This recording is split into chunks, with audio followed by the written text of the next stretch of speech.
I stood in the opulent ballroom at Nob Hill, but instead of enjoying the gala, I only saw the massive debt figures haunting my family.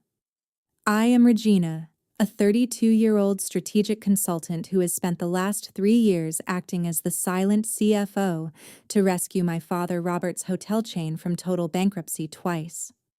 While the crystal chandeliers sparkled above us, my sister Gwendolyn paraded around in designer silk and boasted about her fictional business achievements to the elite guests of San Francisco. She eventually leaned in close to my ear with a venomous smirk to whisper that my parents had just signed the legal documents to remove me from the board and disinherit me from the family trust entirely. I looked at her expensive jewelry, knowing exactly which company account had been drained to pay for it, and felt a cold wave of clarity wash over me. I gripped my glass and told her firmly that for the past 3 years, I was never just their daughter, because I was the only person keeping this decaying empire from collapsing into the dirt. I decided right then to set my champagne down and permanently resign from my role as the financial guardian for these ungrateful people during the very peak of my parents' anniversary celebration. The golden child wanted the throne, so I decided to let her have the crumbling ruins along with every single overdue bill I had been secretly paying. If you have ever been betrayed by the very people you worked tirelessly to save, then hit the subscribe button and share your own family drama in the comments below to join our community.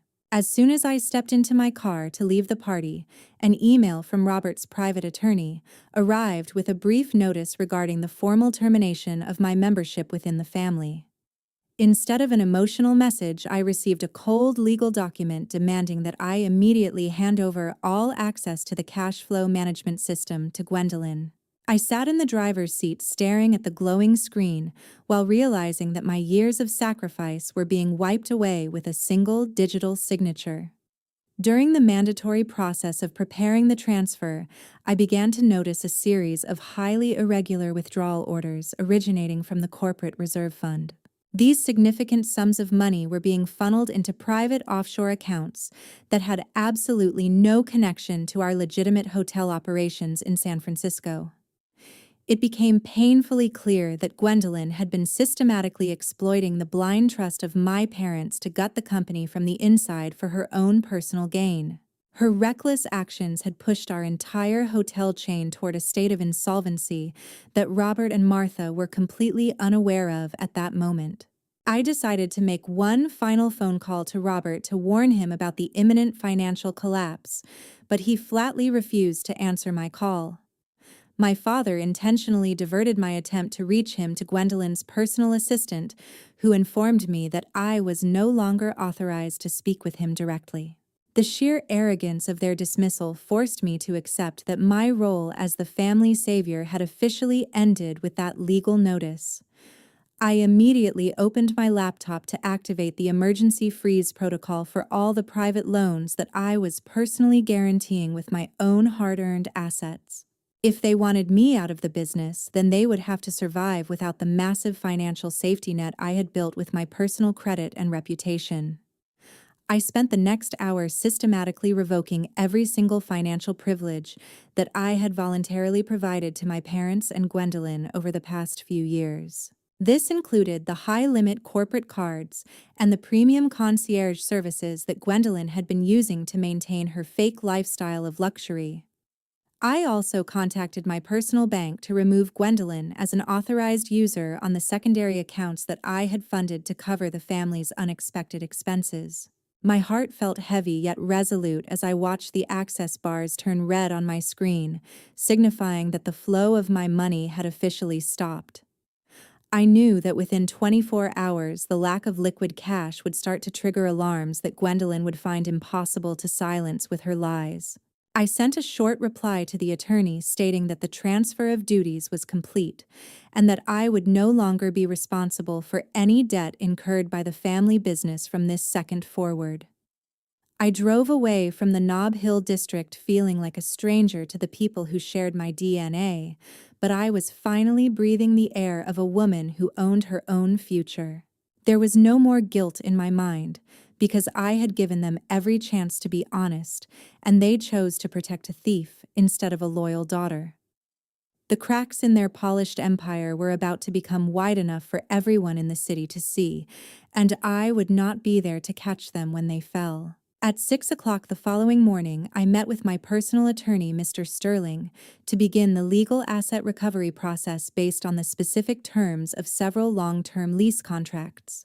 Most people in the family assumed these luxuries were gifts, but the reality was that both the Range Rover and the luxury apartment Gwendolyn occupied were legally tied to my name through complex financial lease agreements.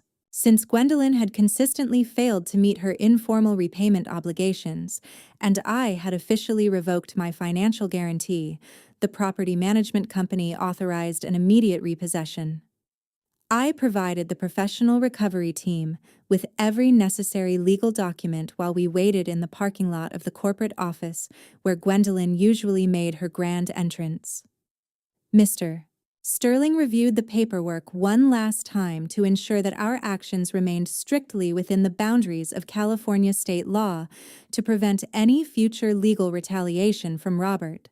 The recovery team moved into position just as Gwendolyn pulled into her reserved spot, while looking perfectly composed in her expensive business attire. She was visibly startled when two uniformed men approached her vehicle and informed her that the car was being seized due to a breach of contract. Gwendolyn immediately began to scream about her status as a director, while frantically reaching for her phone to call the local police department. Her panic intensified when the officers arrived, only to have Mr. Sterling present the original lease agreement and the proof of ownership that bore my signature alone. The situation rapidly deteriorated for her, as several junior employees and curious passers-by stopped to witness the high-profile meltdown of their supposedly successful executive leader.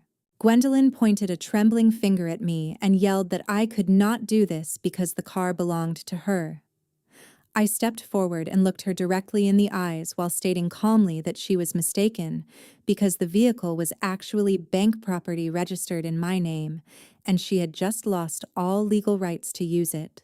The tow truck driver ignored her protests and began the mechanical process of lifting the luxury SUV onto the flatbed, while her personal belongings were handed back to her in a small cardboard box. This public repossession effectively shattered the carefully crafted image of professional achievement that Gwendolyn had spent years building through lies and borrowed money. I stood back and watched the scene with a cold sense of justice as the vehicle was slowly towed away, despite her desperate shouting and empty threats.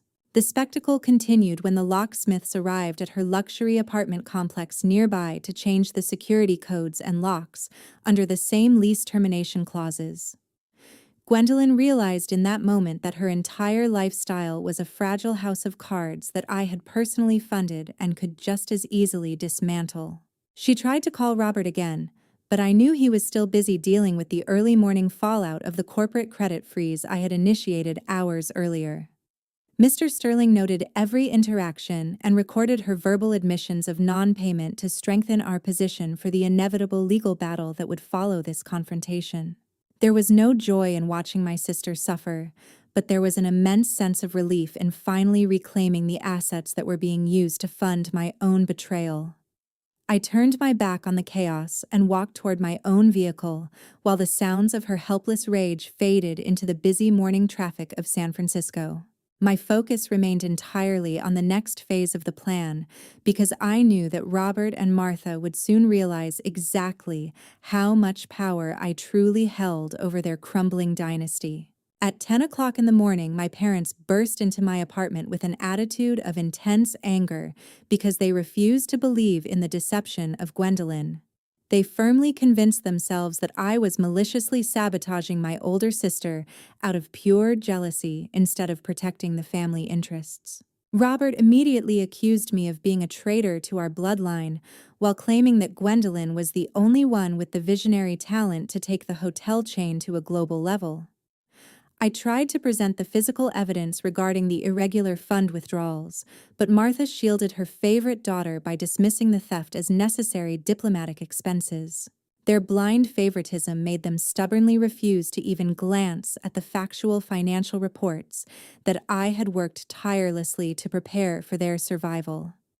It was a heartbreaking moment to realize that the people who raised me would rather embrace a beautiful lie than accept a harsh but saving truth. I stood my ground while Robert paced around my living room and shouted that my technical expertise was nothing compared to the loyalty Gwendolyn showed them. I told them directly that they were protecting the person who was actively taking money from their own pockets, but they just shook their heads in collective denial. Martha stepped closer to inform me that Gwendolyn had always remained loyal to the family spirit, while I only cared about cold and heartless numbers. The realization that my value was being reduced to zero, despite me paying their bills for years, finally broke the last string of my patience. I calmly informed my parents that since they had officially severed our professional and personal ties, I would also stop paying the monthly mortgage for their Nob Hill mansion.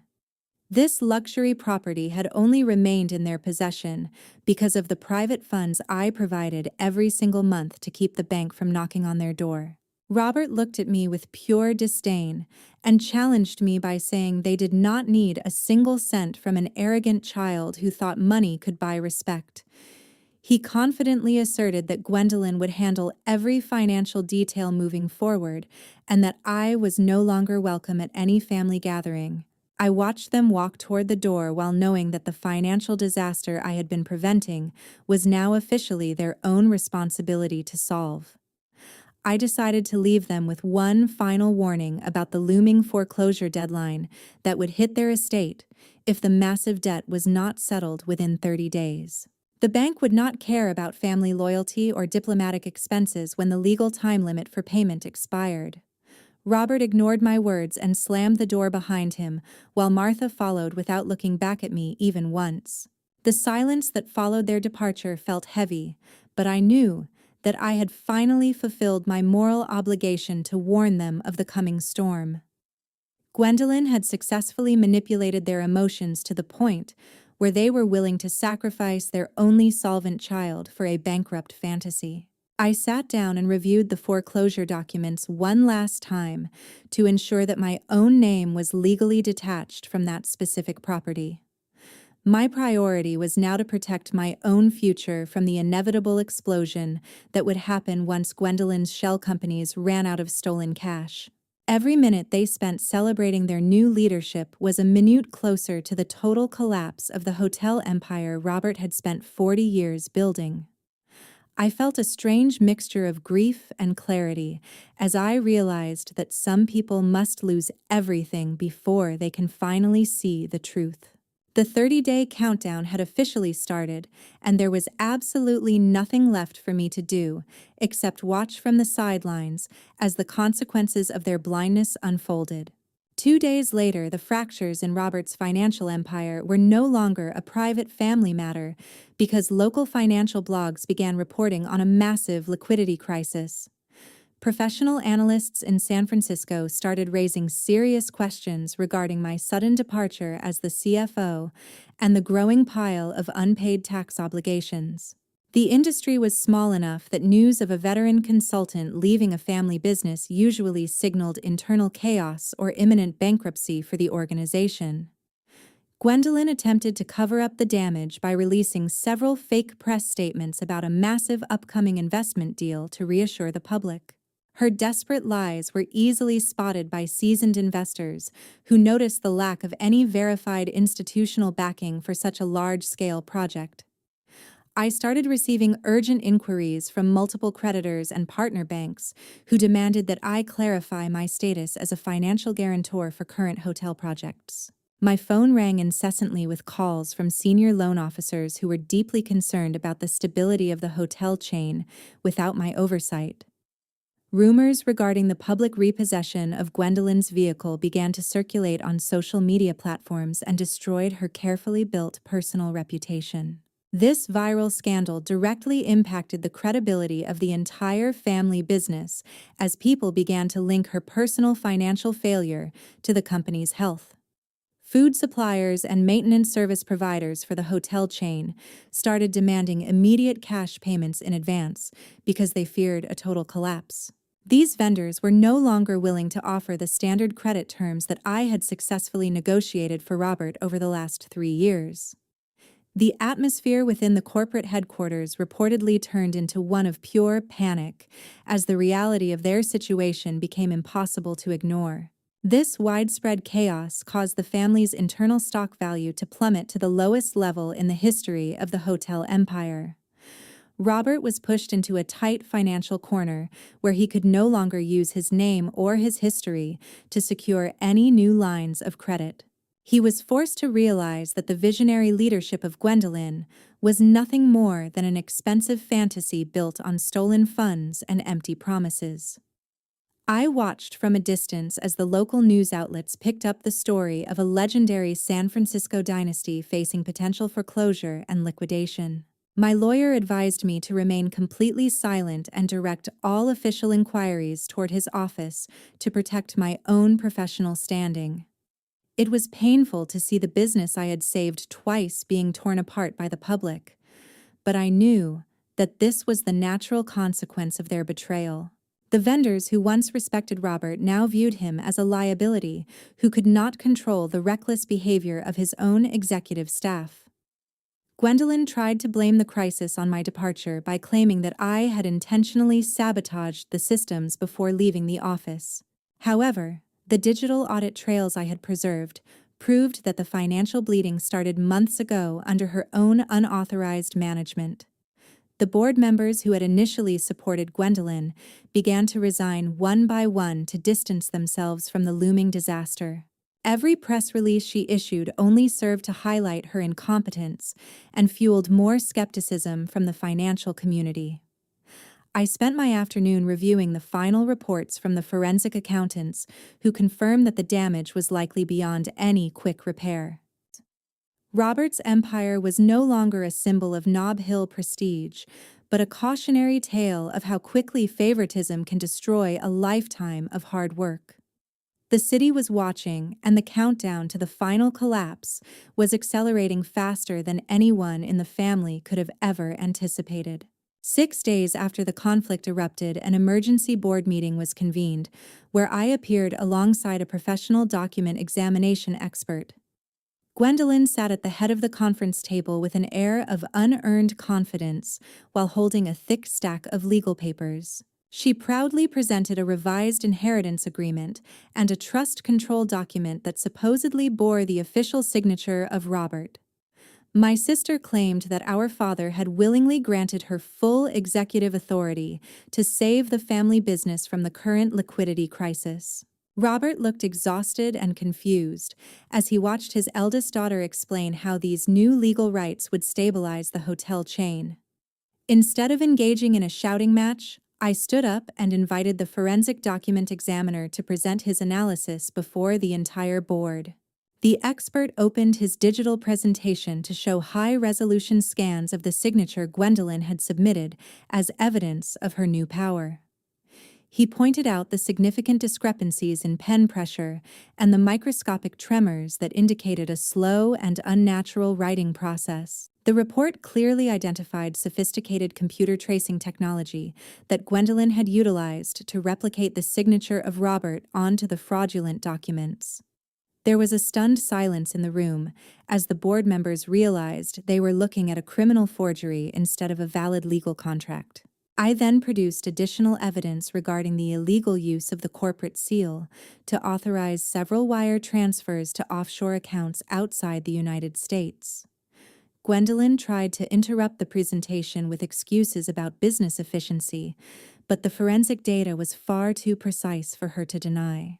The most devastating moment occurred when I revealed that she had secretly mortgaged the primary estate of my parents to obtain quick cash for her failing shell companies. Robert stared at the screen in total disbelief as the naked truth of the betrayal committed by his favorite child was finally exposed. The luxury mansion they called home was no longer legally theirs because Gwendolyn had gambled it away on her secret personal debts. I looked directly at my sister and spoke with a calm voice that carried across the silent boardroom to ensure everyone heard the finality of the situation. This signature has been confirmed as a forgery by an independent forensic expert. You have committed a serious criminal offense, Gwendolyn. Her face turned pale as she realized that her manipulation of the family's trust had reached a dead end. The board members immediately moved for a formal vote to remove Gwendolyn from all executive positions within the company, effective immediately. They also recommended that the entire evidentiary file be transferred to the Financial Crimes Division of the local police for further criminal investigation. Martha sat in the corner of the room with her head down because she could no longer find any words to defend the actions of her daughter. Robert remained silent for a long time before he finally signed the board resolution that stripped Gwendolyn of her remaining corporate titles. The woman who had once acted as the queen of the family empire was now facing the very real possibility of a long prison sentence. I collected my files and prepared to leave the building while the security team escorted a sobbing Gwendolyn out of the conference room. My legal team had already prepared the necessary paperwork to freeze the offshore accounts before the stolen money could disappear forever. Justice was finally being served, but the emotional wreckage left behind in that boardroom was something that no amount of money could ever fully repair. 15 days after the emergency board meeting, a comprehensive audit process fully exposed the disastrous reality of the hotel chain under the management of Gwendolyn. A strict legal freeze was immediately applied to every personal and professional account associated with Gwendolyn to prevent any further concealment of assets. The primary bank officially delivered a formal foreclosure timeline notice regarding the luxury mansion at Nob Hill because the massive overdue debts remained unpaid. Robert and Martha were completely devastated to realize that their entire life of accumulated wealth was evaporating in less than 2 weeks due to their own emotional blindness. I stood at a distance and watched as judicial officers began placing official seals on the expensive decorative assets inside the family home to prepare for a public debt auction. Gwendolyn was escorted away from the corporate office by law enforcement to cooperate with a serious criminal investigation regarding severe commercial fraud. The legendary San Francisco dynasty had officially collapsed with no possible path for recovery because their entire credit history was now permanently destroyed. The auditors discovered that the internal financial records had been systematically manipulated to hide millions of dollars in operational losses over the past year. Robert sat on a velvet sofa while watching strangers catalog his private collection of rare art for the upcoming liquidation sale. Martha tried to argue with the officers about keeping her personal jewelry, but she was coldly informed that those items were also tied to the bank guarantees. I felt no joy in witnessing this level of destruction because I had spent years of my own life trying to prevent this exact scenario from happening. The realization that their favorite daughter had prioritized her own greed over their survival finally sank into their stubborn minds. Every room in the mansion now echoed with the sound of packing tape and the heavy footsteps of government appraisers. The legal freeze also extended to the offshore accounts I had identified, which ensured that none of the stolen capital could be used to hire expensive defense attorneys. Gwendolyn looked broken and defeated as she was questioned about the specific digital methods she used to bypass the internal security of the trust. Her arrogance had been replaced by a desperate fear of the long-term legal consequences that were now inevitable for her future. The local newspapers continued to print daily updates about the fall of the hotel empire, which made it impossible for the family to hide their shame. Most of their social circle had already disappeared to avoid being associated with such a massive financial and criminal scandal. Robert looked at me with eyes that were filled with a mixture of profound regret and unbearable sorrow as the last of his dignity was taken away. I checked the final audit reports one last time to ensure that my own financial independence remained completely insulated from this massive wreckage. The court had already recognized my status as a whistleblower, which protected my personal assets from being seized during the foreclosure process. My parents were forced to move into a small rental apartment because they no longer possessed the legal right to occupy their own home. All the years of hard work and strategic planning I had contributed were now buried under the rubble of a daughter's betrayal and a father's favoritism. The bank officials eventually finished placing the final foreclosure seals on the massive front doors of the Nob Hill estate. I turned my back on the darkened mansion and walked toward my car, while knowing that the era of the family dynasty had reached its final and tragic end. 2 months later, the investigation by the Financial Crimes Unit concluded with definitive sentences for those who participated in the massive deception. Gwendolyn faced a lengthy prison term for multiple counts of forgery and trust fraud after the IRS and SEC launched a deep investigation into her cross-border money transfers. The federal authorities uncovered a complex web of shell companies that she had used to drain the family assets into private accounts. It became clear during the psychological evaluation that Gwendolyn acted out of deep envy toward my actual professional capabilities. Her actions, combined with the mistaken indulgence of my parents, created a person who lived in a dangerous delusion of power and entitlement. Robert and Martha were forced to move into a tiny rental apartment in a remote suburb while living on a meager Social Security allowance. Every single asset they had spent 40 years accumulating was liquidated at a public auction to settle the massive debts left behind by their favorite daughter. This tragic outcome serves as a severe legal warning that one should never attempt to forge signatures or embezzle corporate funds under any circumstances. The sophisticated financial oversight systems in the United States, including the IRS and specialized forensic units, will always find a trail regardless of how clever the scheme might appear. I refused every single request for an apology or financial assistance from Robert and Martha because the betrayal had been too deep to forgive. They had chosen a criminal over a loyal daughter, and now they had to live with the harsh consequences of that decision. I made the choice to relocate to Chicago and legally changed my name to start a new life of absolute freedom and professional integrity.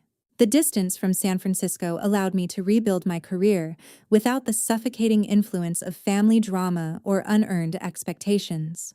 The most important lesson from this experience is that loyalty must always be accompanied by alertness and personal boundary setting.